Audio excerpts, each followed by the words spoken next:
Gaano ba kahalaga sa tao ang sakit na naramdaman nila kahit mahabang panahon na ang lumipas?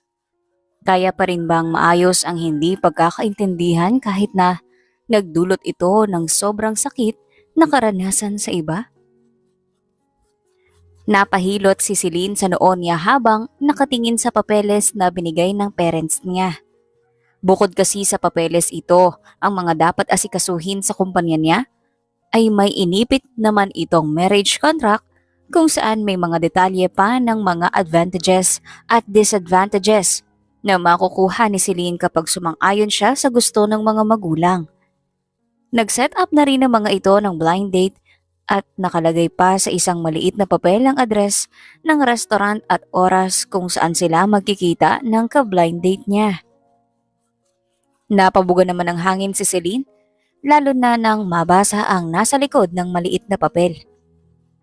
Kapag hindi naging successful ang blind date mo, babawiin namin sa iyo ang kumpanya at gagawin lahat para malayo ang loob ng anak mo sa iyo. Pagbabasa ni Celine. Anong kalokohan to? Ganun ba talaga sila kadesperado para mapag-asawa ko? Well, kung ayaw niya na umatras ako sa pagpapakasal nila sa akin, sa iba ay gagawin ko na ang lahat para ang ipapakasal sa akin na atras. May inis na bulong ni Celine. Alam niya ang kayang gawin ng mga magulang niya kaya nga itong totohanin ang mga banta nito sa kanya. Hindi naman niya masisisi ang mga ito lalo na sa nangyari sa kanya noon. Nabuntis kasi siya ng maaga at hindi niya inamin sa mga ito kung sino ang ama. Ang sinabi lang niya ay tinakbuhan siya at hindi na niya ito mahagilap. Iniiwasan din ng mga magulang niya ang kahihiyan sa pamilya nila kaya naman desidido talaga ang mga ito na puwersahin siya na mag-asawa lalo na't nagsisimula ng maghanap ng daddy ang 5 taong gulang niyang anak na si Lester. Nasa pangangalaga naman ng mga magulang niya ang anak dahil busy nga siya sa trabaho. Siya na kasi ang nagpapatakbo ng kumpanya ng pamilya niya. Nabibigyan niya naman ng sapat na oras ang anak at hindi niya hinahayaan ang sarili na magkulang sa pagiging ina sa anak niya. Nagsimula ng magligpit si Celine sa office table niya dahil mag-aalas 5 na ng hapon at uwian na niya. May mga may iwan pa rin naman na empleyado sa kumpanya lalo na't may matutulugan din naman. Ma'am, pinapaalala po ng mom niyo na mamaya na ang date niya sa Crystal Restaurant. Sabi naman ng sekretary ni Celine na kakapasok lang sa opisina niya. Alam ko, Sarah. Ikaw na nga magpatuloy dito dahil galit ako ngayon. May diin namang sabi ni Celine sa kinuha ng kaniyang bag. Sige po ma'am, sabi naman ni Sarah at dali-daling sinunod ang utos ni Celine. Lumabas na rin si Celine sa building ng kumpanya at tinungo sa parking lot ang kotse niya. May 1 oras pa siya bago ang blind date na mangyayari kaya hindi na muna pinaandar ni Celine ang kotse. Kinuha niya ang bag at inayusan ng sarili pero kabaliktad na ayos ang ginawa niya. Nagsuot siya ng kulot na wig, nilagyan ng maraming nunalang mukha. Sinapawan ng artificial teeth ang ngipin at nagsuot ng itim na eyeglass. Pero wala naman itong grado. Tiningnan ni Celine ang sarili sa salamin ng kotse at hindi maiwasang mapatawa sa ginawa niyang kalokohan. Napailing-iling na lang siya, saka tiningnan ng oras at malapit ng mag-alas 6 kaya pinaandar na rin niya ang kotse papunta sa restaurant. Na-late naman siya ng 5 minuto. Excuse me miss, nasan yung table na pinareserve ni Mrs. Desmond? Tanong ni Celine sa may counter. Sa table 5 po ma'am, naghihintay na ang ka-blind date niyo. Good luck po. Friendly naman na sabi ng babae. Nagpasalamat naman si Celine lalo na't hindi siya hinusgahan nito. Tinungo niya naman ang table na sinasabi ng babae. May mga marka naman kaya hindi siya nahirapan. Lumapit siya at nakitang may nakaupo na roon na lalaki na nakatalikod sa kanya. Agad siyang pumunta sa bakanting upuan sa harap ng lalaki. I'm sorry, Napatigil naman si Celine at hindi natapos ang sasabihin nang makilala ang lalaking ka-blind date niya. Hindi siya makakilos sa kinatatayuan niya at hinihiling niya na sana ay kainin na lang siya ng lupa. It's okay miss, kararating ko lang din naman. Umupo ka muna. May ngiting sabi ng lalaki. Nanatili pa rin nakatitig si Celine sa lalaki at hindi makapagsalita. May problema ba? Tanong ng lalaki.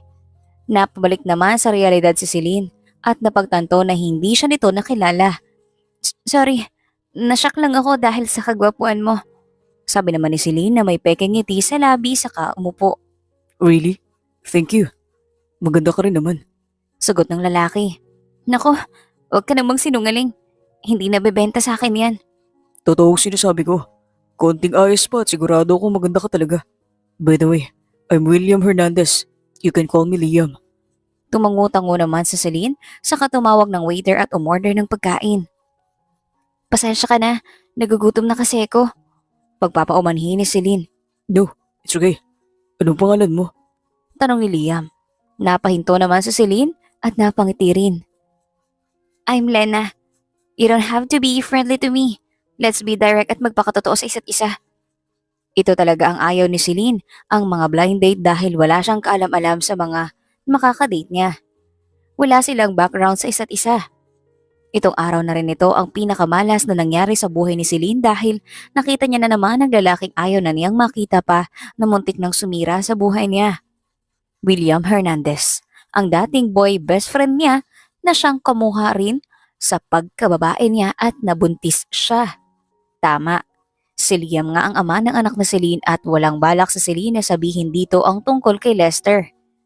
Kung ganun, ay hindi na ako magpapaliw-ligoy pa. Hindi naman sa hindi kita gusto pero hindi kasi ako pwedeng magpakasal sa taong hindi ko mahal. May hinahanap pa rin kasi akong babae. Hanggang ngayon at siyang gusto kong pakasalan. Seryosong sabi ni Liam. Ngumiti naman si Celine. Totoong ngiti. Ganun ba? Ayos lang sa akin yon lalo na't alam ko na baka hindi mo rin ako magustuhan. Hindi dahil sa itsura ko, kundi dahil may anak na rin kasi ako. Nasaktan na rin ako kaya wala pa talaga sa isip kong mag-asawa. Dumating naman ang waiter na daladala ang order nila kaya nagsimula na rin kumain si Celine habang nakatingin lang si Liam sa kanya. Really? Hindi mo dapat ibabaw ang sarili mo dahil may anak ka na. Sigurado ako makakahanap ka pa rin ng magmamahal sa'yo at ng anak mo. If you need help, I can lend you a hand. Nag-usap lang siya saglit at pinigilan naman ni Celine ang sarili na may masabi siyang detalye tungkol sa personal life niya dahil baka makilala siya ni Liam. Actually, ang babaeng sinasabi ko sa'yo na hinahanap ko kaibigan ko talaga. May nagawa kasi ako sa kanya na ikinagalit niya ng gusto dahil lang nagpalayo niya sa akin. I wanted to explain myself to her. May lungkot na boses na sabi ni Liam. Hindi naman agad nakapagsalita si Celine. Walang kasiguraduhan pero sana mali ang iniisip niya na siya ang hinahanap ni Liam. Hindi niya rin kasi alam ang gagawin kung mag-uusap man sila ulit na siyang bilang isang Celine. Ano bang nagawa mo? Baka mapapatawad ka rin niya. Tanging sabi naman ni Celine. Gusto ko maintindihan niya ang feelings ko. Alam ko rin na malapit ko na rin siyang makausap lalo na't siya na ang nag-handle ng company ng parents niya. Really? Anong pangalan? Baka kilala ko at matulungan kita. Talaga? Celine Desmond. Kilala mo ba siya? I mean, makakausap mo ba siya para sa akin? Binitawan naman ni Celine ang hawak niyang tinidor at nginitian si Liam. Sorry pero hindi ko pa naririnig ang pangalan na yan. Don't worry. Kapag may na-encounter akong ganyang pangalan, ipapaalam ko agad sa'yo. Panigurado naman ni Celine saka tumayo na para umalis. Binigyan naman ni Liam ang cellphone number niya kay Celine, nagbabaka sakali na baka matulungan siya nito. Tinanggap na lang din ni Celine ang number ni Liam. Kilala mo bang nagdala sa'yo rito sa blind date? Gusto ko sana siyang makilala para masabi ko rin ang detalye ng date natin. Hindi ko kasi kilala kung sino ang nag-set up nito. Basta na lang ako pinapunta ng tito ko rito. Sabi ni Liam, no worries. Ako na ang bahala.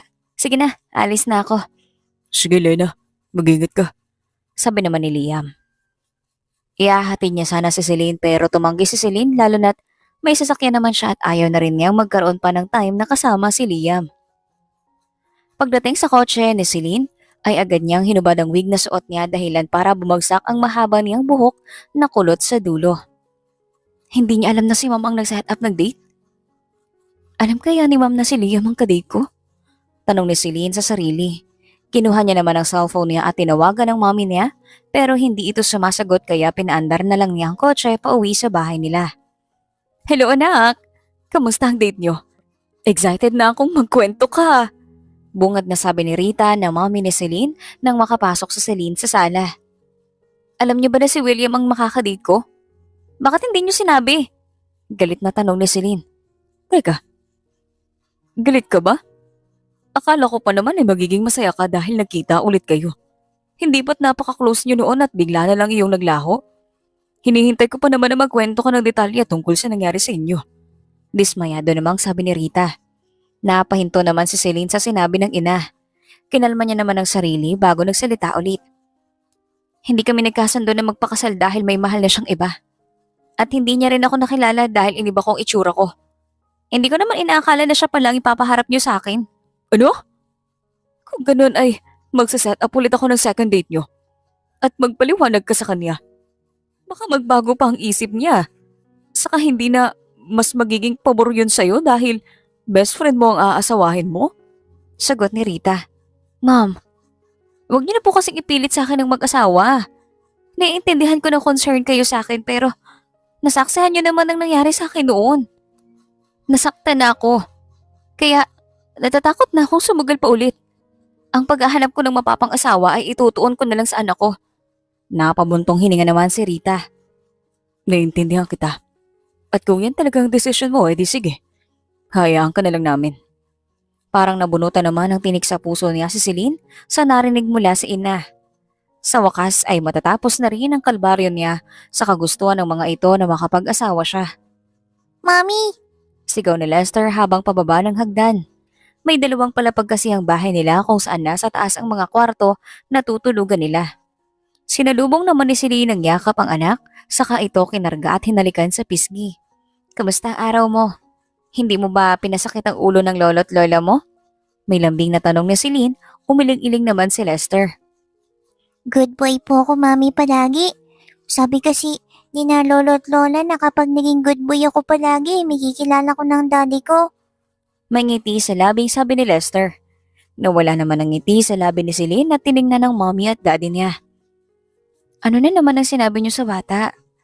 Masyado na niyo na namang pinapaasa. Mom, Dad. Kunot noong sabi ni Celine. Bakit po, mami? Hindi po ba totoo sinasabi ni lolo at lola? Hindi ko po ba makikilala ang daddy ko? May lungkot na tanong ni Lester. Kinurot naman ni Celine ng pisngi ng anak. Wala naman ako sinasabing ganun. Ang sa akin lang ay huwag ka masyadong magpapaniwala sa lolo't lola mo. Matatanda na sila. At kung ano-ano nang sinasabi. Natatawang sabi ni Celine. Tumawa rin ng mahina si Lester. Anong matandang sinasabi mo? Malakas pa kaya ako? At batang bata pa? Sabi naman ni Roger na daddy ni Celine. Dinala naman ni Celine ang anak sa kusina at hindi pinansin ng dad niya. May nakahanda ng hapunan dahil nagluto ang mommy niya. Kumain na rin silang lahat at kaunti lang ang nakain ni Celine dahil busog na naman na siya. Wala silang kasambahay dahil nagpresenta ang mom ni Celine na ito na ang mag-aasikaso sa bahay. Matapos kumain ay tumulong si Celine kay Rita sa pagliligpit habang nakipaglaro naman ang dad niya kay Lester sa sala.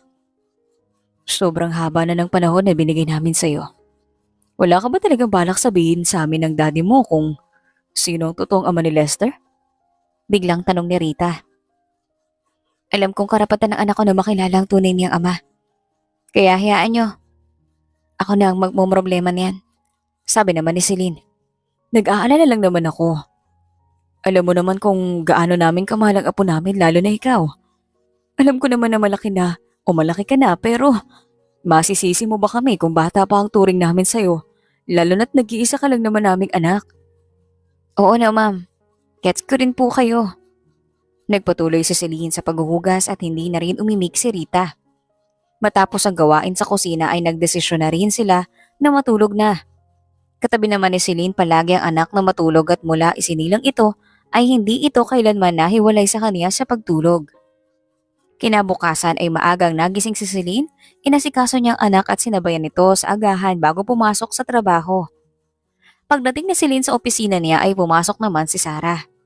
Nakakapasok si Sarah palagi sa opisina ni Celine dahil pinagkakatiwalaan siya nito bilang sekretary. Ma'am, may nagpapa-appoint po ng meeting sa inyo.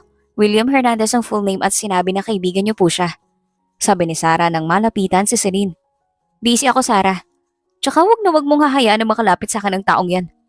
Sabi naman ni Celine habang binabasa ang papers sa desk niya. Napahinto naman siya nang may inilagay na bouquet ng sunflowers si Sarah sa gilid ng desk niya. Pinapabigay niya po yan at may kasama rin ng chocolates. Kulang na lang po lumuhod siya sa kanina sa akin sa baba dahil gusto niya talaga kayong makausap. Dagdag ni Sarah. Tiningnan naman ni Celine si Sarah. Hindi mo ba narinig ang sinabi ko? Alisin mo yung pinabigay niya. Itapon mo yan o kaya ay sa'yo na lang. Sabihin mo siya na ayaw kong makita ang pagmumukha niya. At mas lalo naman na ayaw ko siyang makausap. Tantanan niya na ako. Kung ayaw niya ipapapulis ko siya. Sabihin mo sa kanya ang mga sinabi ko. Sige na, alis na. Tumango na lang si Sarah sa kinuha ang sunflower at lumabas na sa opisina ni Celine. Sinunod niya naman ang sinabi ni Celine na siyang nagpadismaya ng husto kay Liam. Anong oras ang out ni Celine? Tanong ni Liam kay Sarah. Pasensya na po Mr. Hernandez pero hindi po kasi magkaparehas ang oras ng out ni ma'am. Kaya hindi ko po masasabi exact time. Pagpapasensya naman ni Sarah. Sige po, babalik na ako sa trabaho dahil marami pa po akong gagawin. Pagpapaalam naman ni Sarah. Wala namang nagawa si Liam, kundi ang umalis na lang din dahil alam niya na kapag ayaw ni Celine ay ayaw talaga nito. Wala nang iba pang pagpipilian si Liam kundi gawin ang bagay na alam niya na mas lalong ikakagalit ni Celine pero ito lang din naman ang paraan para makausap niya ng sigurado si Celine. Mabilis na lumipas ang oras hanggang sa uwian na naman. Matapos mailigpit ang mga papeles sa desk ay lumabas na rin si Celine sa opisina niya. Pinaalalahanan niya rin ng empleyado na huwag masyadong magpagod. May mga empleyado kasi sa Celine na gabi ang duty at may iba na umaga naman. Madalas din na may mag-overtime. At may extra talaga itong sweldo. Tinungo ni Celine ang parking lot para kunin ang kotse. At umuwi na rin. Magdidilim na rin dahil mukhang uulan pagdating niya sa bahay ay napakunot naman ang noon niya ng mapansin na kotse na nakaparada sa harap ng gate ng bahay kaya bumaba siya sa kotse. Paglapit niya ay sakto namang bumukas ang pinto ng kotse at lumabas ang driver. Liam? Anong ginagawa mo rito? Gulat na sambit ni Celine. Ayaw mo akong kausapin sa opisina mo. Kaya wala akong choice kundi ang pumunta dito sa inyo. Gusto lang naman kitang kausap, Celine. Huwag mo naman akong iwasan habang buhay. Pakinggan mo muna ang paliwanag ko. Seryosong sabi ni Liam. Napatingin naman si Celine sa bahay nila. Wala siyang balak na papasukin si Liam sa loob dahil baka makita nito si Lester. Anong sasabihin mo? Sabihin mo lang ngayon dito. May 5 minuto ka. Dito talaga. Di mo man lang ba ako papapasukin sa inyo muna? At para saan pa? Wala akong time na makipagkwentuhan sa'yo, Liam. Marami akong ginagawa at iba na ang buhay ko noon. Sa buhay ko ngayon. Kung trip mo mang istorbo ng buhay ng iba, huwag ako. Sa iba na lang. Tatalikod na sana si Celine para umalis nang hawakan ni Liam ang kamay niya. I'm sorry, okay? Gusto ko humingi ng tawad sa'yo at bumawi sa nagawa ko. Hindi ko naman talaga masama ang intensyon ko noon sa'yo eh. Sumali lang ako sa pustahan dahil ayaw ko nang mapahama ka sa kanila. At mas mabuti na sa akin na lang yun, lalo na't may gusto naman ako sa'yo noon. Paliwanag ni Liam. Bigla namang bumalik kay Celine ang mga alaala niya noon. Ang sakit na matagal na niyang kinalimutan at binaon ay muli na naman niyang naramdaman. 5 years ago, may nanliligaw kay Celine. Akala niya ay matino itong lalaki dahil napakabait nito sa kanya pero nalaman niya na nakipagpustahan nito na makukuha nito ang virginity niya at nakisali. Paroon ang pinagkakatiwalaan niya na best friend niya. Huli na rin niya nang malaman iyon dahil may nangyari na sa kanila ni Liam at doon nga siya nabuntis. Sobrang rare ng pagbubuntis ni Celine dahil hindi lahat ng babae ay nabubuntis agad kapag unang beses itong nakipagtalik. Lumayo si Celine kay Liam at sa ibang bansa ng anak. Hindi siya nagpakita at nagtago ng husto kay Liam. Inaasahan na rin niya na magtatagpo sila ulit ni Liam. Kilala niya ang ugali nito. Kahit at pang paliwanag na sabihin mo, hindi na yun magbabago pa ang nangyari. May diin na sabi ni Celine. Alam ko, kaya nga nandito ako, di ba? Papatunayan ko sa'yo na totoo ang mga sinabi ko at babawi ako. Hindi ko kinaya noon na lumayo ka, kaya sana bigyan mo ko ng pagkakataon pa. Pagmamakaawang sabi ni Liam. Magsasalita na sana si Celine nang bigla namang bumuhos ang malakas na ulan. Tumakbo naman si Celine papunta sa gate ng bahay nila at binuksan niyon saka pumasok. Nakasunod naman si Liam. Sa kanya na hindi niya napansin dahil tuloy-tuloy lang siya sa pagpasok hanggang sa sala. Bakit ka pumasok? Umalis ka na, Liam! Pagtataboy ni Celine. Hayaan mo muna ako magpatila ng ulan dito. Alis din naman ako. Sabi naman ni Liam. Magsasalita na sana si Celine nang makarinig ng pagtawag ng anak mula sa hagdan. Mami, nakauwi ka na. Sigaw ni Lester, saka mabilis na tumakbo papunta kay Celine. Sinalubong muli ni Celine ang yakap ang anak at kinarga ito saka hinalikan sa pisngi. Mami, anak mo? Kunot noong tanong ni Liam. Sino po siya, Mami? Inosente namang tanong ni Lester. Nag-asawa ka na? Tanong ulit ni Liam. Nalilito naman si Celine kung sino ang unang sasagutin sa dalawa. Binaba niya ang anak. Puntahan mo muna si Lola. Mag-uusap lang kami ng bisita ko. Nakangiting sabi ni Celine sa anak. Tumango naman si Lester saka naglakad papunta sa may kusina. Anak ko nga siya. Anong pakialam mo? Umalis ka na nga rito. Pagtataboy ni Celine saka hinila si Liam palabas. Teka lang. Di mo pa sinasagot ang tanong ko. May asawa ka na ba? Sino ang anak mo? May karapatan naman ako malaman yun dahil magkaibigan tayo. Napahinto naman si Celine saka dumistansya kay Liam. Wala akong asawa. Single mom ako. Happy? Tsaka, bakit ko naman idedetalye sa'yo ang lahat? Kaibigan? Matagal na tayong hindi magkaibigan kaya tantanan mo na ako, Liam. Sige, alis ako pero sabihin mo muna kung sino ang ama ng anak mo. Anong pangalan niya? Naghiwalay ba kayo? Bakit? Wala namang choice si Celine kundi ang magsinungaling dahil hindi siya titigilan ni Liam. Cedric ang pangalan niya. At labas ka na sa paghihiwalay namin. Alis na. Bilis! Anak, Si Liam ba yung bisigta mo? Nagkasundo na ba kayo at nag-usap?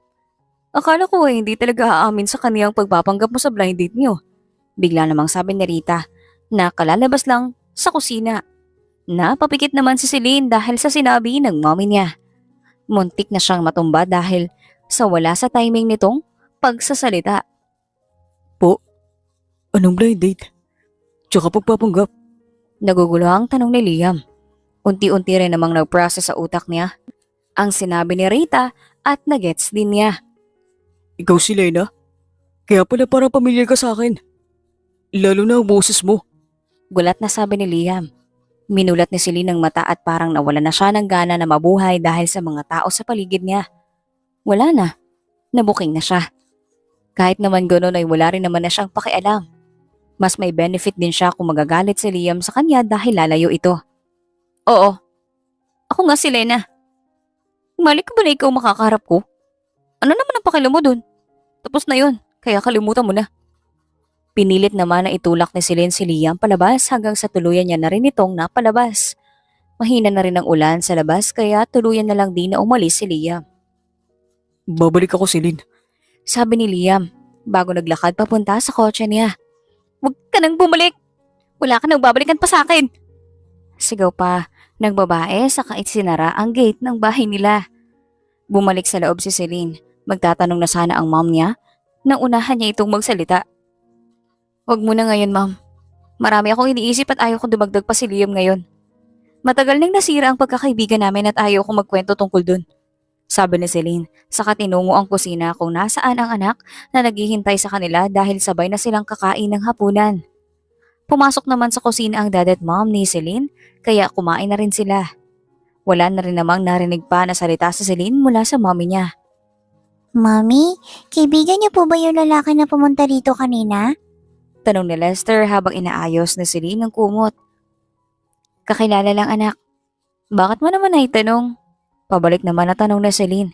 Nakita ko po kasi ang mga mata niya nakakulay nung sa akin. Sagot naman ni Lester. Hindi naman agad nakapagsalita si Celine. Ganun talaga anak. May mga tao na magkakaparehas ng kulay ng mata. Pumwesto naman ang higa si Celine sa tabi ni Lester. May tanong ako anak. Ano ang gagawin mo kapag nakilala mo na ang daddy mo? Bulong na tanong na Celine sa anak. Wala po, Mami. Kung mabait siya, ay magiging mabait din ako sa kanya. pwede ako makipaglaro sa kanya kapag papayag po kayo. Sisiguraduhin ko rin na mas love ko kayo kaysa sa kanya. Sagot naman ni Lester. Napangiti naman si Celine. Gusto mo na ba siyang makilala? Hindi ko po alam, Mami. Gusto ko na makilala yung daddy ko pero kung ikakalungkot niya naman yun, wag na lang. Gusto ko kasi na maging daddy yung tao na magpapasaya sa inyo at hindi kayo sasaktan. Hinimas naman ni Celine ang buhok ng anak. Salamat sa pag-iintindi mo sa nararamdaman ko, anak. Pero magiging masaya ako kapag nakita ko na masaya ka. Hindi niyo po kailangan magsinungaling, Mami. Nararamdaman ko naman po kasi ang malungkot kayo, hindi. Tatandaan ko yan, anak. Magiging honest na talaga ako sa'yo mula ngayon, okay? Tumango naman si Lester. Hinalikan ni Celine sa noo ang anak at kinantahan nito para makatulog. Ilang sandali lang ay nakatulog na rin si Lester, kaya pinikit na rin ni Celine ang mga mata para matulog na rin. Lumipas ang isang linggo, naging peaceful ang buhay ni Celine lalo na't hindi na muling nagpakita o nangulit si Liam sa kanya. Hindi niya alam kung ano nangyari. Ang mahalaga lang sa kanya ay masaya siya na hindi ito makita. Ma'am, may binigay po na invitation para sa inyo. Required daw po na sumali kayo dahil bawat kilalang company ay dapat ay naroon sa event. Isasend ko na lang po ba ang buong detalye or sasabihin ko na lang po ngayon? Tanong ni Sarah. Kinuha naman ni Celine ang inabot na invitation card ni Sarah at tiningnan niyon. Grand Ball? At special guest ang kumpanya? Teka, hindi naman ako nag-approve na sasali ako sa event na to ah. Pagtataka ni Celine. Nakarinig naman ng tunog ng cellphone niya si Celine kaya sinagot niya iyon. Hello anak, natanggap mo ba ang invitation card? Kami ng dad mo ang pumirma dyan para makasali ang company. Don't worry. Sigurado naman ako magiging worth it yan lalo na't kilalang kilala mo ang mga nag-organize ng party. Excited na sabi ni Rita sa kabilang linya. Sino? Tanong naman nila Celine. Si Liam. Sana magkasundo kayo ulit anak. Gusto ko talaga niyang makausap at magkaintindihan ulit kayo. Pagbigyan mo muna siya. Pakinggan mo muna ang side niya lalo na't kilala naman namin siya. Alam naming mabait na tao si Liam. Kung may misunderstanding kayo, subukan niyong ayusin. Hindi na kayo mga bata. Hindi ba't nag-usap na tayo, ma'am? Hayaan niyo na ako magdesisyon para sa sarili ko. Hinahayaan naman kita. Advice lang tong sinasabi ko.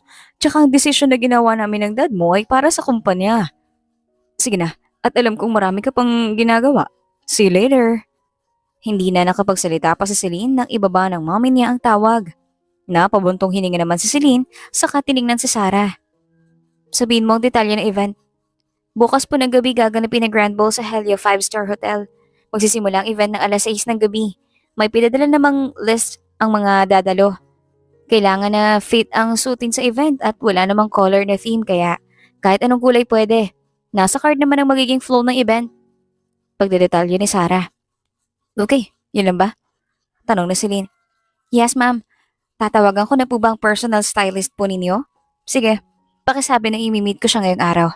Sabihan mo na lang sa akin kung anong time siya pwedeng makipagkita. Padiretsuhin mo na lang dito sa opisina ko. Utos ni Celine. Sige po ma'am, babalikan ko na lang po kayo for update. May ngiti namang sabi ni Sarah sa nagpaalam na at umalis sa opisina ni Celine. Matapos ang ilang sandali ay may kinuha naman si Celine sa drawer niya sa office desk. Kinuha niya ang cellphone at may tinawagan. Hello? Let's talk. Ite-text ko kung saan tayo magkikita. Sabi naman ni Celine sa pinatayang tawag. Tinext niya naman ang address na malapit sa restaurant ng kumpanya. At mamaya paglabas niya, sila magkikita. Si Liam ang tinawagan niya. Nagpatuloy na rin si Celine sa gagawin niya hanggang sa dumating din ang list o ang stylist niya. Nag-usap lang sila ng mga detalye tungkol sa susuotin ni Celine sa Grand Ball. May mga nakahanda na namang mga damit si Celine for important events kaya kaunting pag-aayos lang ang kailangan. Matapos ang pag-uusap ay umalis din ang stylist para maasikaso agad ang outfit ni Celine. Lumipas ang oras ng uwian kaya umuwi na rin si Celine. Pinagbili na naman niya na ang gagawin ni Sarah at ng ibang empleyado dahil hindi siya papasok bukas. Magbabanding sila ng anak dahil aalis siya sa gabi at baka matagalan siyang makauwi. Tinawagan muna ni Celine ang mom niya na malilate siya na uwi dahil may aasikasuhin pa siya. Sinabihan niya ang mga ito na kumain na lang nang wala siya dahil baka sa pupuntahan na lang niya siya kakain. Hindi naman siya nagsabi ng kung ano ang aasikasuhin at saan pupunta dahil baka kung ano na naman ang masabi ng mommy niya. Pagdating ni Celine sa restaurant ay nakita niya naman na naghihintay doon si Liam. Gusto mo bang umorder muna? Tanong ni Liam nang makaupo si Celine. Hindi naman tumanggi si Celine at agad na nagtawag ng waiter para umorder. Matapos umorder ay hinarap ni Celine si Liam. Diretsuhin mo nga ako, Liam. Ano ba talagang pakay mo sa akin? At ayaw mo talaga akong tantanan? Tanong ni Celine. Sumeryoso naman ang ekspresyon sa mukha ni Liam at tinitigan si Celine sa mata. Gusto kita. Hindi. Igit pa sa gusto ang nararamdaman ko. At gusto ko rin na malinawan ang sarili ko. Dahil kung pagmamahal man tong nararamdaman ko, gusto kong makuha rin ang pagmamahal mo. Sisipagan kong makukuha ulit ang loob mo. Seryoso naman na sabi ni Liam. Liam, ang haba na ng panahon na lumipas. Marami nang nagbago at nawala ka na sa buhay ko. Hindi mo ba nakikita? May anak na ako, hindi ba?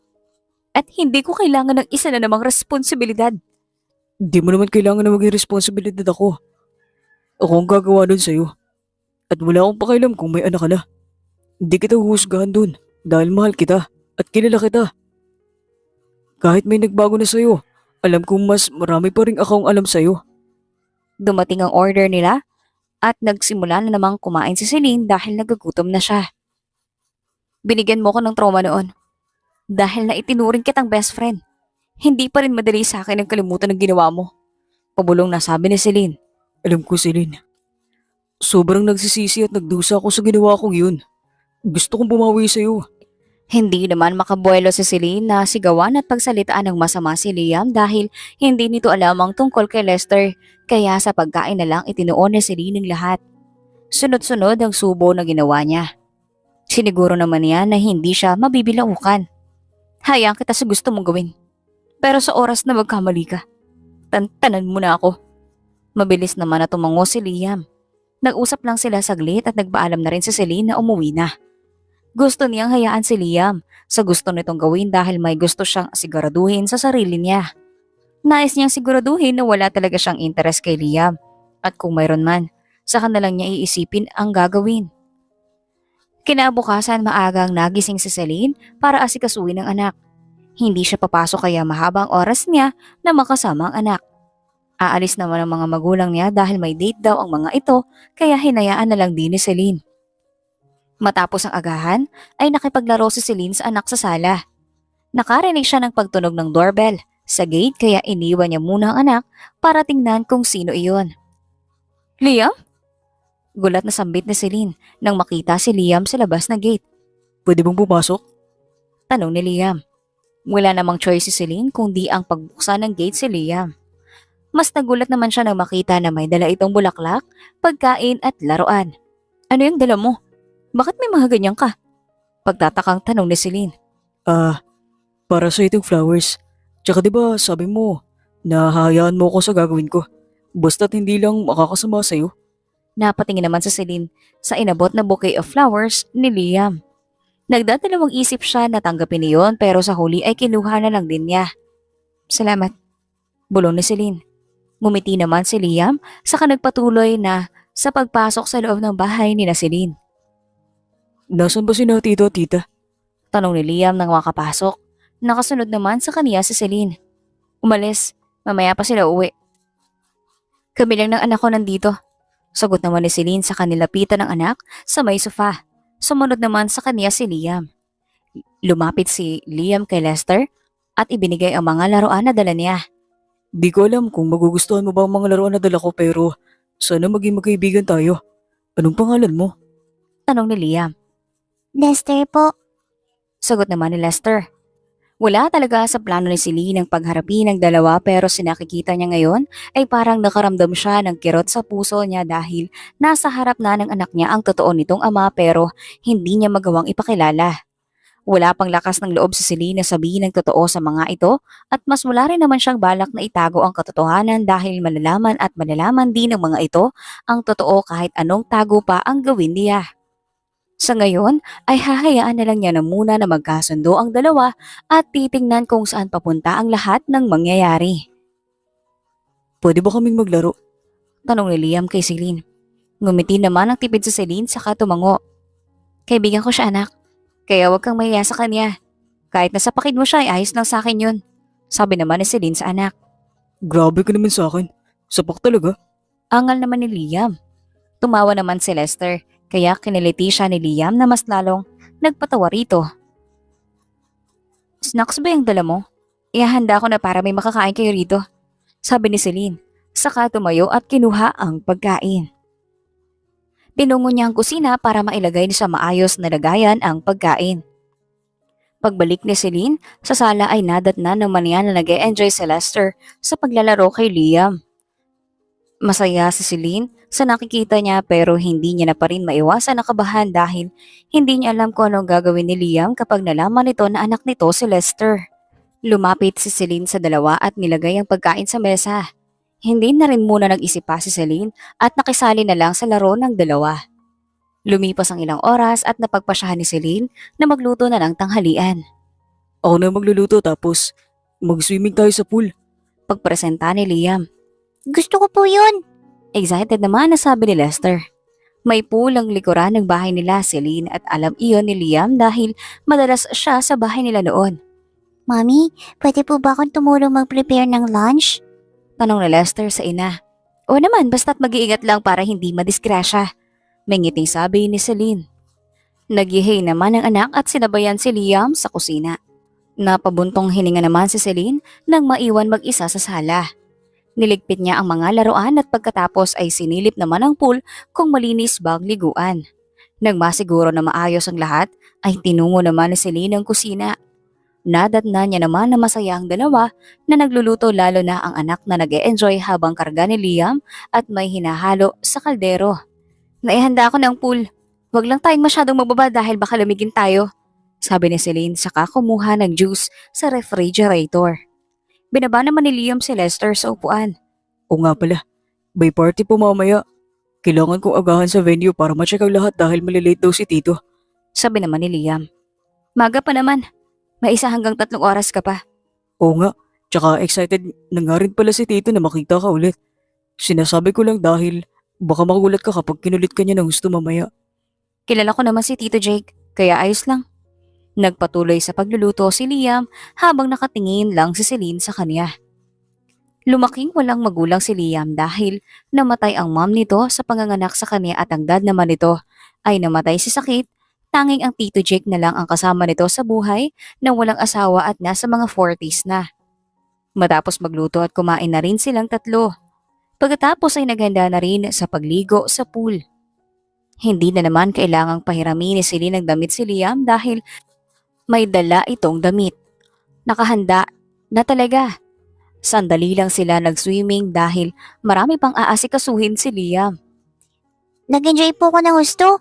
Pwede po ba kayong bumalik dito at makipaglaro ulit sa akin? Tanong ni Lester. Oo naman, babalik ako kapag may vacant ako, okay? Nag-enjoy din naman ako ng gusto. Sige, alis na ako. Magkita na lang tayo mamaya, Celine. May ngiting sabi ni Liam. Sige, ingat. Tanging sabi naman ni Celine at tuluyan na rin na umalis si Liam. Sakto namang umuwi na ang mga magulang ni Celine at dumating din ang makeup artist niya kasama ang stylist niya kaya naghanda na rin siya. Matapos ang pag-aayos ay tiningnan naman ni Celine ang sarili sa salamin. Maganda pa rin siya at hindi mahahalata na inilawal niya ang anak niya dahil bumalik sa dating sexy ang katawan niya. Matapos matingnan ang sarili sa salamin ay nagpasalamat si Celine sa nag-aayos sa kanya. Matapos makapagpaalam ng maayos sa anak at mga magulang ay dumating naman si Sarah na isasama niya sa event. Ito na rin ang nagpresenta na magmaneho na hindi naman niya tinanggihan. Ikaw na ang bahalang mag-note ng mga importanteng detalye ng event. Napag-usapan na rin naman natin ang mga dapat at hindi mo dapat gawin kapag mag-approach sa'yo. Gamitin mo palagi ang pangalan ko sa pag-uusap mo sa iba at idetalye mo na lang ang mga napag-usapan ninyo. Sabi ni Celine na nasa backseat ng kotse ay nakaupo. Yes ma'am, sabi naman ni Sarah. The most important thing is don't rush yourself too much. Siguraduhin mo rin na mag-enjoy ka sa event. Dagdag na Celine. Tumango naman si Sarah. Pagdating sa event ay sinalubong naman sila ni Liam sa labas. Binuksan ni Liam ang pinto ng kotse ni Celine kaya lumabas na rin si Celine. Shall we? Tanong ni Liam sa kainilahad ang kamay niya kay Celine. Tinanggap din naman niya iyon. You always look beautiful. Bulong ni Liam sa tenga ni Celine, dahilan para mag-init bigla ang pisngi ni Celine. Isinawalang bahala din naman yon ni Celine at pinukus ang atensyon sa paligid. Marami ang taong bigati na dumalo at marami rin ang bumati sa kanya. Sa kanila ni Liam. Kilala kasi talaga ang kumpanya nilang dalawa at mas nakilala pa ito dahil alam ng lahat na matalik na magkaibigan sila hanggang ngayon. Pagpasok sa malawak na function hall ng hotel, ang napakaganda ng paligid. Mula sa bongga na dekorasyon hanggang sa pagkain sa food corner. Ang bogo naman yata ng event na to, biglang sabi ni Celine. Oo nga eh. I did my best not to disappoint my sponsors. Sabi naman ni Liam. Talaga? Akala ko pa naman galing talaga sa bulsa mo to lahat. Di ah. Di lang naman ako nakaisip na gawin ng event na to. Tumango-tango naman si Celine at nagsimula na naman silang lapitan ng ibang business person na gusto silang makilala at makipag-usap tungkol sa business. Celine, darling. Long time no see. Kumusta ka na? Ang ganda-ganda mo pa rin. Mangitig sabi ng tito ni Liam na si Jake. Hello tito, masaya ako makita kayo ulit. Mas lalo rin kayong bumabata. Mangiti namang sabi ni Celine. Naku, ikaw talaga. Gusto ko sana makipagkwentuhan ng matagal pero sa susunod na lang dahil marami kasi akong asikasuhin dito. Tatawagan kita. Ang dami mong dapat na ikwento sa akin. Sige po tito, kahit kailan nyo gusto. Game ako. Yan ang gusto ko sa'yo. Sige, alis na muna ako ha. Please enjoy the party. Magtatampo talaga ako kung uuwi ka nang hindi nag-enjoy. I will po tito, don't worry. Sabi ni Celine. Kumaway naman si Jake nang makalayo ito at in-entertain na ang ibang bisita. Matapos ang ilang sandali ay nagsimula na rin ang maikling program. Mas highlight kasi ang pakikipag-socialize sa iba for more opportunities sa lahat ng negosyante. Pwede ka kasing makahanap ng partnerships o kaya projects sa mga tao sa event o kaya sponsors.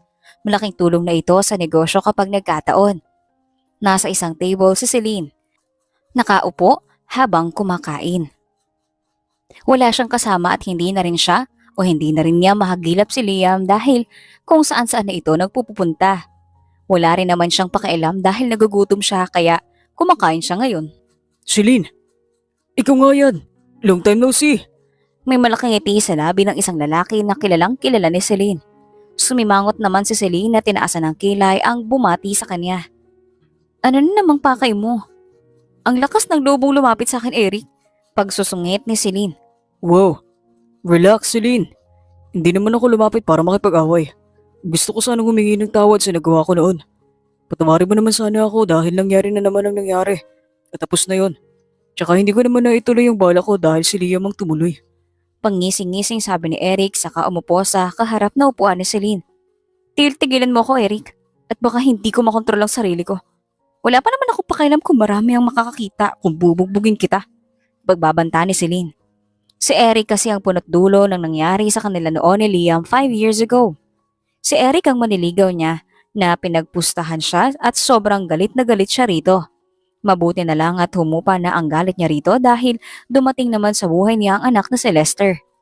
Kahit ganoon ay naiinis pa rin siya. Ngayong nakita ang pagmumukha nito sa harap niya. Sorry na nga. Pasensya na. Mukhang favor din naman para kay Liam. Yung ginawa ko dahil after nun nalaman ko na patay pala siya sa'yo. Kayo bang nagkatuluyan ngayon? Don't tell me. Na friendzone siya. Nako, kawawang nilalang. Patawa-tawang sabi ni Eric. Aalis ka sa harap ko at magkakaladkad kita sa security at mapapahiya ka rito. Seryosong tanong ni Celine. Itinaas naman ni Eric ang dalawang kamay bilang pagsuko, saka tumayo. Chill lang, Celine. Sana hindi ka naging bitter sa nangyari 5 years ago. Sigurado naman ako mabait na tao si Liam kaya sana pakinggan mo ang mga feelings niya. Nakangiting sabi ni Eric bago tumalikod at umalis na. Hindi naman sigurado si Celine kung seryoso ba ang huling sinabi ni Eric o pinagtitripan na naman siya nito.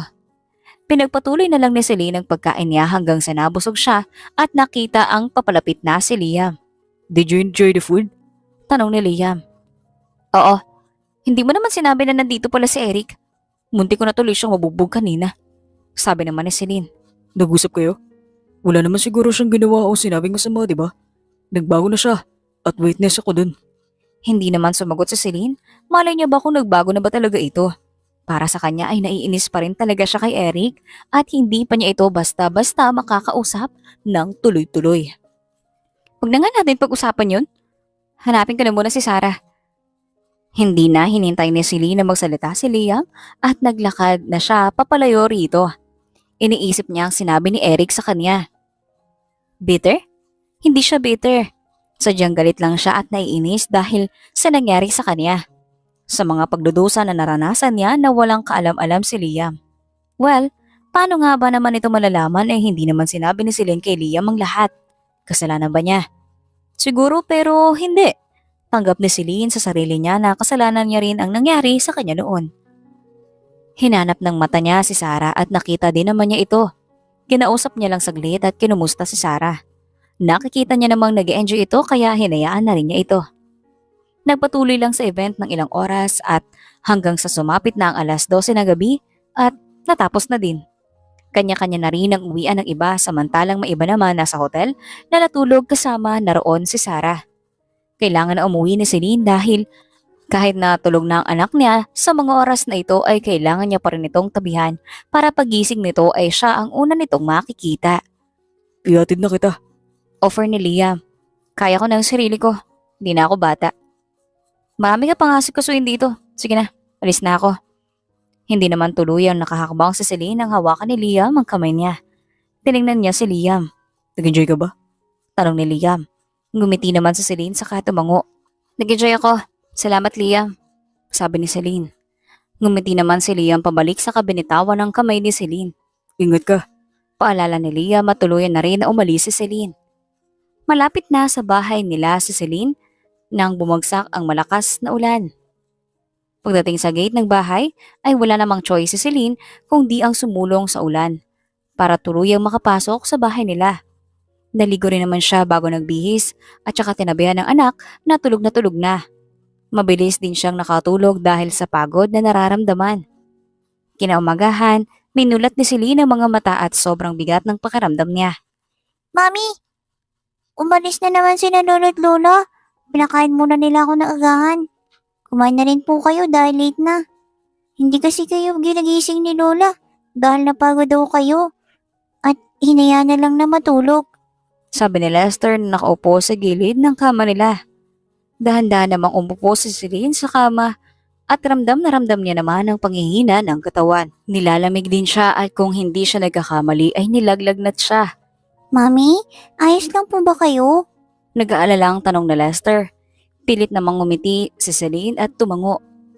Hindi na pa mauutusan si Lester dahil baka madisgrasya pa ito lalo na't hindi nito maabot ang first aid kung nasaan ang gamot para sa lagnat. Pinilit ni Celine ang sarili na umalis sa kama pero hindi talaga kaya ng katawan niya. Inabot na lang ni Celine ang cellphone na nasa may drawer sa tabi ng kama at tinawagan ang mommy niya. Hello anak, pasensya ka na at umalis na naman kami. Huwag ka munang pumasok ngayon dahil alam kong napagod ka kagabi. Bungad ni Rita sa kabilang linya. Ang bad timing naman ang pag-alis niyo, ma'am. Nilalagnat kasi ako. At hindi makabangon.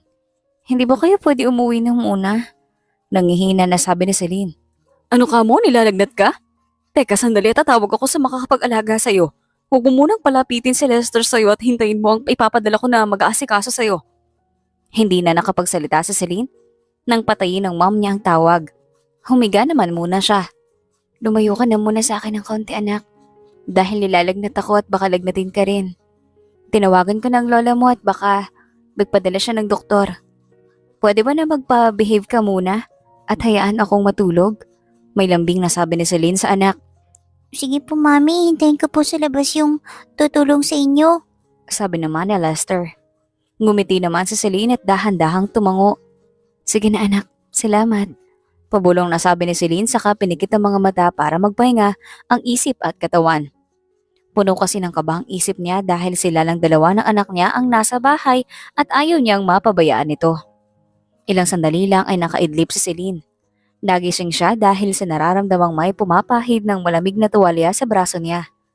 Minulat niya ang mata at bumungad ang mukha ni Liam na puno ng pag-aalala habang nakakunot pa ang noo. Gising na po si mami. Pabulong na sabi ni Lester na nasa kabilang side naman ng kama at nakatingin lang kay Celine. Teka sandali. Kukuha muna ako ng pagkain na mainit. Sa baba. Para makakain ka na at makainom ng gamot. Sabi naman ni Liam sa kadalidaling lumabas ng kwarto. Anong ginagawa niya rito? Pabulong na tanong ni Celine. Siya po ang tinawagan ni Lola Mami. Nagluto siya ng pagkain at pinihisan din ako. Sagot naman ni Lester sa tanong ni Celine. Hindi naman nakapag-react sa Celine sa sinabi ng anak na binihisan siya ni Liam dahil sa nangihina pa siya. Ilang minuto ang lumipas ay bumalik si Liam na may dalang pagkain. Inalalayan niya na makaupo si Celine at sinubuan ito. Hindi na rin umangal si Celine dahil wala pa siyang lakas na sumubo. Parang naubos ang lakas niya at sobrang init ng nararamdaman niya. Matapos maubos ang pagkain, ay pinainom naman siya ng gamot ni Liam. Akala ko ay doktor ang ipapadala ni Ma'am, sabi ni Celine. Na-disappoint ka ba? Huwag kang mag-alala. Magaling ako mag-alaga kaya siguradong gagaling ka agad ngayon. Confident naman na sabi ni Liam. Talaga po, gagaling na si Mami? Tanong naman ni Lester.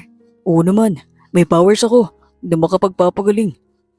Pagyayabang ni Liam na parang pinaniniwalaan naman ng bata. Tigilan mo nga yan. Inuuto mo ng anak ko. Saway ni Celine. Tumawa naman si Liam. Halika na Lester, baba muna tayo para makakain ka na ng tanghalian. Iwan mo na natin ang mami mo para makapagpahinga ulit siya. Yaya ni Liam kay Lester. Sumunod naman ang bata sa sinabi ni Liam. Babalik kami pagkatapos namin kumain. Huwag ka muna mag-isip ng kung ano-ano. Kaya kung alagaan mo na si Lester ngayon. Sabi naman ni Liam kay Celine. Ngumiti naman si Celine at tumango. Paglabas ng dalawa sa kwarto ay muli namang pinikit ni Celine ang mga mata para umidlip ulit. Mas priority niya ngayon ang bumawi ng lakas at magpagaling. Nagising muli si Celine. Pinakain siya ni Liam ng prutas at pinainom ulit ng gamot. Naglalaro naman sa sulok si Lester at hindi nagiging makulit. Anong oras na ba? Tanong ni Celine. Bumubuti na ang pakiramdam niya pero wala pa siyang lakas na maglakad. Mag-alas 6 na ng hapon. Magluluto na ako at mag-ahaponan na para makakain na rin si Lester. Sabi naman ni Liam. Hindi pa ba umuwi si na Mom? Masyado ka naman naming naabala. Magagabihan na daw sila umuwi. Kaya dito muna ako. Ako na magpapatulog kay Lester. Huwag kang mag-alala. Hindi kayo magiging abala sa akin. Hayaan mo na muna ako na sa ginagawa ko. Hindi naman kumibo si Celine hanggang sa nagpaalam muna si Liam na magluluto na ng hapunan. Inasikaso ng maigi ni Liam si Lester hanggang sa nakatulog ito. Hanggang sa tabihan niya sa kabilang kwarto. Kumusta naman ang pakiramdam mo? Tanong ni Liam kay Celine. Medyo maayos na. Salamat sa pag-aalaga mo sa akin. Sagot naman ni Celine. Actually, may gusto sana akong pabor na gustong hilingin sa'yo. Ayoko na magalit ka sa akin pero hindi kasi ako pinapatahimik ng isip ko. Anong pabor? Tanong ni Celine. Gusto ko sana magpa-DNA test kami ni Lester. Alam ko sinabi mo na hindi ko siya anak at hindi naman na sa hindi ako naniniwala sa'yo. Gusto ko lang talaga makasiguro. Hindi naman agad nakapagsalita si Celine. Hindi rin siya nakaramdam ng kaba. Unti-unting pumasok sa isip niya na nagiging masama na siya kay Liam lalo na sa anak niya. Ngayong nagtanong na si Liam at gusto nitong malaman ng totoo ay wala nang pagpipilian pa si Celine. Hindi mo na kailangan gawin yon. Anak mo si Lester. Pabulong na pag-amin ni Celine. Totoo ba yan? Tumango naman si Celine at hinanda ang sarili sa sigaw ni Liam. Handa na siyang pagsabihan nito ng masasama at questionin ng lahat pero kabaligtaran ang nangyari. Mabilis siyang niyakap ng mahigpit ni Liam. Salamat sa pag-amin mo. Naniniwala ako sa'yo. Sigurado kong ang dami mong pinagdaanan na wala ako. Hindi kita sinisisi. At naiintindihan ko lahat-lahat. Bulong ni Liam. Hindi naman mapigilan ni Celine ang sarili at umiyak na. Humagulgol siya sa iyak. Nagdusa ako. Ang dami kong ang pinagdaanan at hindi ko na sinabi sa iyon. Dahil nagpadala ako sa galit ko. Hindi ko matanggap ang ginawa mo. At mas lalong hindi ko matanggap ang sarili ko na mapunta ako sa ganong sitwasyon. Mahal na mahal ko si Lester sa kabila ng lahat ng nangyari. Umiiyak na sabi ni Celine. Alam ko, Celine. Tana, nandito na ako. Hindi ko hayaan na magdusa ka ulit. Kasama mo na ako ngayon at mag-aalaga kay Lester. Huwag mo nang sisihin ang sarili mo. Tanggapin na lang natin ang mga nangyari at mag-focus sa kung anong meron tayo ngayon. Sabi naman ni Liam. Nagpatuloy sa pag-iyak sa Celine hanggang sa nahimasmasan din siya. Nanatili naman si Liam sa tabi niya hanggang sa makatulog siya. Dumating din ang mga magulang ni Celine at si Liam na nagbukas ng gate sa mga ito. Siya na rin ang tumabi kay Lester matulog hanggang sa mag-umaga na. Naging maayos din naman ang pakiramdam ni Celine. Pinaliwanag naman niya ng maayos sa anak ang tungkol kay Liam at hindi ito nagalit sa kanya. Pareha sila ng reaksyon ni Liam. Samantalang kabaliktaran naman ang reaksyon ng mga magulang niya. Kung gaano kakalma si Lester ay gano'n naman ka-OA ang mga magulang niya nang malaman ang totoo. Hindi rin siya masisisi ang mga ito dahil saksi ang mga ito sa paghihirap niya noon. Paulit-ulit namang humingi ng tawad si Liam sa mga ito at nangakong babawi. Ano nang plano nyo? Kailangan na magpakasal na kayo, sabi ni Rita. Nasa kwarto sila ni Celine habang ang dad ni Celine at si Liam ay magkasama nakalaro si Lester sa baba. Hindi ganun kadali yun, ma'am. Nag-usap kami ni Liam at sinabi niya na tutulungan niya akong alagaan si Lester. Yun na yun. Ibang usapan ng tungkol sa pagpapakasal. Hindi madali yun. Sabi naman ni Celine. Lahat naman sa'yo hindi madali. Ano na gagawin niyo sa sitwasyon niyo? Umamin na sa amin si Liam na gusto ka niya, anak. Hindi mo ba pakikinggan yun? Kahit ba kaunti ay wala ka ba talagang nararamdaman sa kanya? Madaling mahalin si Liam, ma'am. Pero kasalanan ko ba at masisisi niyo ba ako kung nasaktan talaga ako nun? Ayoko nang sumubok. Hindi ko rin maintindihan ang sarili ko kaya huwag niyo akong pangunahan. Bumuntong hininga naman si Rita. Sige, malaki ka na rin naman. Ikaw nang bahalang magdesisyon kung ano sa tingin mo ang makakabuti sa'yo at sa anak mo. Siguraduhin mo lang na hindi mo pagsisisihan ng desisyon na piniin mo. Nakasuporta pa rin kami sa mga desisyon mo. Makahulugang sabi naman ni Rita. Saka tumalikod at lumabas ng kwarto ni Celine. Napahilamos naman si Celine ng mukha gamit ang kamay niya. Ang gulo na ng isip at puso niya. Hindi na niya alam ang gagawin at hindi siya makapagdesisyon ng malinaw. Hinayaan na muna ni Celine ang lumipas ang oras at ilang araw. Nag-iisip din siya sa sitwasyon nila ni Liam. Hindi pa niya nakakausap ng masinsinan si Liam dahil busy na busy ito sa pagbibigay ng atensyon sa anak nila. Nakikita naman ni Celine kung gaano kasaya ang anak kasama si Liam. Mami, pupunta po ba si Daddy ngayon? Dito? Bakit hindi na lang siya tumira dito para one big happy family na tayo? Tanong ni Lester habang pinapakain niya ng agahan ang anak. Parating na rin yun, anak. Tsaka kailangan na naming mag-usap ng daddy mo tungkol dyan. Ang importante ay nakakasama mo naman siya, hindi ba? Tumango naman si Lester at nagsimula na rin kumain. Pagdating ni Leah, mag-usap kayo para maliwanagan na kami lalo na ang bata sa sitwasyon nyo. Sabi ni Roger. Hayaan mo na sila. Malaki na yan. Si Lester na lang ang pagtuunan natin ng pansin. Sabi naman ni Rita. Kakausapin ko po si Liam pagdating niya dito. Tanging sabi naman ni Celine. Sabay-sabay na rin silang kumain lahat. Natapos na ang kanilang pagkain ay hindi pa rin dumadating si Liam. Tinawagan naman si Celine ni Sarah na may emergency daw sa kumpanya kaya binili na muna ni Celine ang anak sa mga magulang. Habang nagmamaneho papunta sa kumpanya ay hindi naman maiwasan ni Celine ang isang kotse na nabangga sa kotse niya. Huli na nang mailiko niya ang manobela ng kotse. Natamaan pa rin ang kotse niya patagilid. Sa lakas ng impact ay nawalan siya ng malay. Napansin naman ni Liam ang nagkakagulo ng mga tao dahil may nangyari daw na aksidente. Huminto naman muna siya para tingnan ang nangyayari at nagulat nang malaman na si Celine ang nakasakay ng isa sa kotse na nagbanggaan. Agad na sumama si Liam sa ospital at nilawagan ng mga magulang ni Celine. Sa ospital, sinabi ng doktor na marami ang sugat na natamo ni Celine pero gagaling din naman ito. Dahil sa aksidente ay nagkaroon ng shock ang katawan ni Celine kaya matagal pa ito bago magising. Kailangan i-monitor palagi ang lagay niya para masiguro na gagaling ang sugat niya lalo na't may natamo siyang malalim na sugat na natahi naman ng doktor. Mami, gumising ka na po. Makikipaglaro ka pa po sa amin ni Daddy. Umiiyak na sabi ni Lester habang nakatingin sa ina na nakapikit at nakahiga sa hospital bed. Huwag ka mag-alala, anak. Gagaling at gigising din ng mami mo. Mananatili tayo sa tabi niya hanggat sa magising siya, okay? May lambing na sabi ni Liam sa anak. Nasa sulok naman ng mga magulang na si Lynn at umiiyak ang mga ito.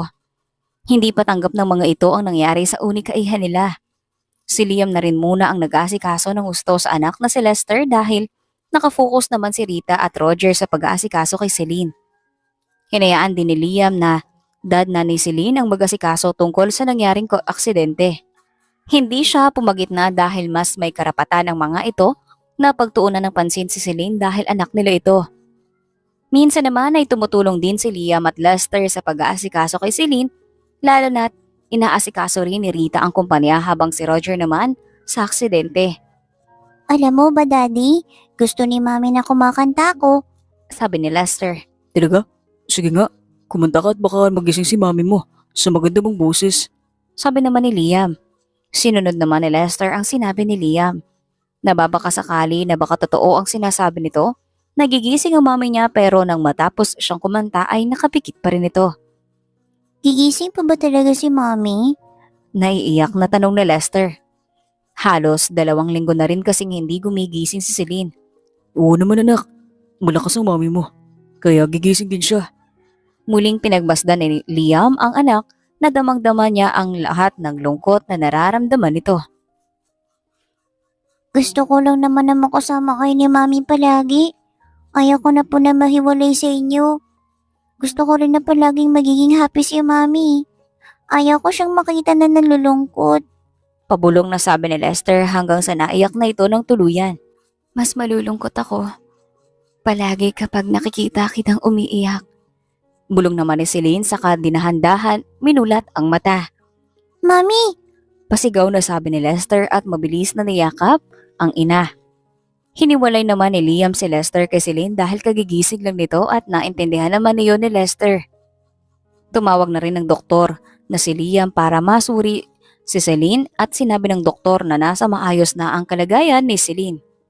Masaya namang ibinalita iyon ni Liam sa mga magulang na Celine na wala sa ospital pero dali-dali naman ang mga ito na pinuntahan si Celine. Sobrang saya namin dahil sa wakas ay nagising ka na at maayos na ang kalagayan mo. Mangiting sabi ni Rita. Dahil iyon sa walang sawa niyong pag-aalaga sa akin, sabi naman ni Celine. Naayos ko na rin ang kaso tungkol sa aksidente. Nawala ng preno ang kotse na nakabangga sa'yo.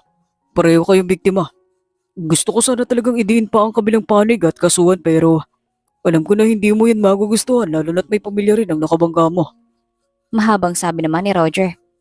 Hayaan mo na yun, Dad. Ayos naman ako at talagang aksidente lang ang nangyari. Mabuti na lang at nanatili sa tabi mo 24/7 si Liam. Kaya hindi kami nahihirapan na asikasuhin ng dad mo ang dapat asikasuhin. Inalagaan din niya ang gusto ang anak ninyo. Sabi naman ni Rita, kaya napatingin naman si Celine kay Liam. Salamat, Liam. Pagpapasalamat naman ni Celine. Huwag kang magpasalamat. Ginawa ko lang naman ang dapat kong gawin. Sabi naman ni Liam. Ngumiti naman si Celine. Nagpatuloy rin sa pag-aalala ni Liam kay Lester dahil nagpapagaling pa rin si Celine at hindi pa ito makakaalis ng hospital. Nakikita naman ni Celine ang pagtitiyaga at kasipagan ni Liam sa pag-aalaga nito hindi lang kay Lester kundi pati na rin sa kanya. Mabilis na lumipas ang mga araw hanggang sa tuluyan na rin na gumaling si Celine at nakauwi na. Minabuti rin ni Liam na manatili muna sa tabi ng anak at wala namang angal doon si Celine. Hello Iha, I'm so happy to see you again. May ngiting sabi ni Jake papasok sa bahay ni Celine. Agad na nagtaka naman si Celine nang makita ang sunod-sunod na pagdating ng mga tao na hindi niya kilala pero may dalang mga pagkain at regalo. Mas nagtaka naman si Celine nang makitang may lechon pa. Tito Jake? Ano pong meron? Bakit ang daming pagkain at regalo? Nakakunot noong tanong ni Celine. What? Hindi po sinabi sa'yo ni Liam? Akala ko ba ay inform ka na? Mamamanhikan na si Liam sa'yo. Excited naman na sabi ni Jake. Mamamanhikan? Pag-uulit na si Celine dahil baka namali lang siya ng rinig. Tumango-tango naman si Jake. Magsasalita pa sana si Celine nang may magsalita sa likuran niya. Celine, pwede ba tayo mag-usap? Nilingon ni Celine nang nagsalita at nakita si Liam. Anong sinasabi ng tito mo? Alam ba ito ni na mama at dad? Tanong ni Celine. Hinawakan naman ni Liam ang kamay ni Celine sa kahinila papunta sa may pool. Ano ba talaga nangyayari, Liam? Kakausapin pa kita tungkol sa sitwasyon natin kaya bakit may pamamanhikan na? Tanong na naman ni Celine. Seryoso naman siyang tiningnan ni Liam sa mata. Ilang sandali lang ay bigla namang lumuhod si Liam sa harap niya na siyang kinagulat niya. Marry me. Wala nang pagdadalawang isip to. Mahal kita at mamahalin pa kita sa hinaharap. Ayoko nang umalis sa tabi niyo ni Lester. Kailangan ko kayo sa buhay ko. Seryosong sabi ni Liam, saka nakaabot ng kamay niya kay Celine kung saan hawak-hawak niya ang isang singsing. Hindi naman nagsalita si Celine. Ang totoo niyan ay may buo na siyang desisyon sa lahat ng nangyayari. Medyo nagulat lang talaga siya sa biglaang pag-propose ni Liam ngayon. Gaya nga ng sabi niya noon sa mom niya, madali lang mahalin si Liam at kayang-kaya niya iyon. Natatakot lang siya noon na masaktan ulit pero nalinawan na siya. Kailangan ng anak niya ng mga magulang. Kailangan ni Lester ng daddy. Kailangan ni Lester ng buo at masayang pamilya. Kailangan nila si Liam sa buhay nila. Sigurado ka ba na mahal mo ko o ginagawa mo lang yan dahil nakokonsensya ka dahil sa nangyari sa atin 5 years ago? Tanong ni Celine. Kahit hindi pa nangyari yun, matagal na kitang gusto, Celine. Panigurado ko nga sa parents mo na ako ipapakasal sa'yo, sa hinaharap, at sinang-ayunan nila yun. Sagot mo na lang hinihintay ko. Kinuha naman ni Celine ang singsing sa kamay ni Liam at isinuot ito sa daliri niya. Papakasalan kita. Pero kapag nakagawa ka na naman ng bagay na ikakasakit ng gusto, sisiguraduhin kong hindi ako magdadalawang isip na hiwalayan ka. Taas kilay na sabi ni Celine. Masaya namang tumayo si Liam at niyakap ng mahigpit si Celine. Niyakap din ni Celine pabalik si Liam. Yay! Sigaw na Lester at mabilis na tumakbo sa kinaroroonan ni na Celine at Liam. Kinarga naman ni Liam ang anak. Magiging one big happy family na po ba tayo? May ngiting tanong ni Celine. Oo anak, matutupad na ang hiling mo at hindi na tayo kailanman maghihiwalay sa isa't isa. Nakangiting sagot ni Liam. Nakapangiti si Celine habang pinagmamasdan ng mag-ama na masayang nag-uusap sa harap niya. Wala na siyang hinihiling pa, kundi ang mapasayang anak at mabigyan ng buong pamilya. Inisip ng maayos na Celine ang lahat at napagtanto niya na kaya niyang kalimutan at tanggapin ang lahat ng nangyari sa nakaraan para sa anak at magandang kinabukasan nila sa hinaharap. Walang kasiguraduhan yon, pero ipipilit pa rin niya, nila ni Liam, na magiging maganda ang kinabukasan ng pamilya nila. Natuloy rin ang pamamanhika ni Liam at masayang-masaya naman ang mga magulang ni Celine, lalo na ang tito ni Liam. Pinlano din nila ang kasalan na magaganap at dahil binuksan muli ni Celine ang puso niya, mas na-enjoy naman niya ang saya na nararamdaman kasama si Liam. Good night, Mommy. Good night, Daddy. May ngiting sabi ni Lester na nakahiga sa kama sa sarili nitong kwartong mag-isa. Good night anak. May ngiti namang sabi ni Liam. Sweet dreams. Bulong naman ni Celine. Sabay hinalikan sa noo ang anak. Pinatay niya ang ilaw sa kwarto at sabay silang lumabas ni Liam. Handa ka na bang magsimula ulit kasama kami ni Lester?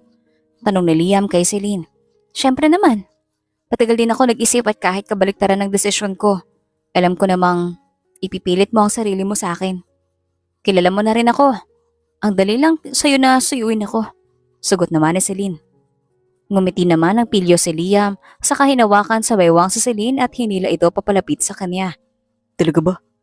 Kung ganun, handa ka na ba maulit ang nangyari sa atin 5 years ago? Sasagot na sana si Celine nang maunahan siyang halikan ni Liam sa labi. Pinakiramdaman niya ang sarili at wala siyang hinanakit o galit na nararamdaman, lalo na't ramdam na ramdam niya ang pag-iingat ng halik ni Liam. Tuluyan na rin niyang hinayaan ang sarili na malunod sa mga halik ni Liam hanggang sa pinasok nila ang kwarto niya at sinara ang pinto. Sa huli na pagtanto ni Celine na ang dali niyang masaktan pero kahit gano'n ay marunong pa rin siyang tumanggap lalo na sa nangyaring 5 years ago. May kasalanan din siya at unti-unti na niyang tinatanggap ang pagkakamaling pareho nilang hindi ginusto ni Liam. Marami pa siyang dapat na maintindihan sa buhay pero mas importante sa kanya ang responsibilidad niya bilang ina sa anak. Hamunin man siya ulit ng tadhana, magdusa man siya at umiyak. Hindi niya hahayaan na masira iyon sa bagong pamilya na bubuuin nila ni Liam. Nasisiguro naman niya na magiging mabuti sa kanya si Liam lalo na sa anak nila. Natuloy ang kasalan ng dalawa. Nagsimula sila muli at binuo at palaban sa anumang pagsubok na dadating pa sa pamilya nila sa hinaharap. May mga tao na sensitibo at madaling masaktan. Iba-iba tayo ng pananaw sa buhay kaya huwag nating husgahan ang tao kung para sa atin ay wala lang at para sa kanila ay sobrang nakakaapekto na. Hindi natin alam ang bawat pagsubok na pinagdaanan ng isa't isa kaya matuto tayong magpakumbaba at intindihin ang bawat isa.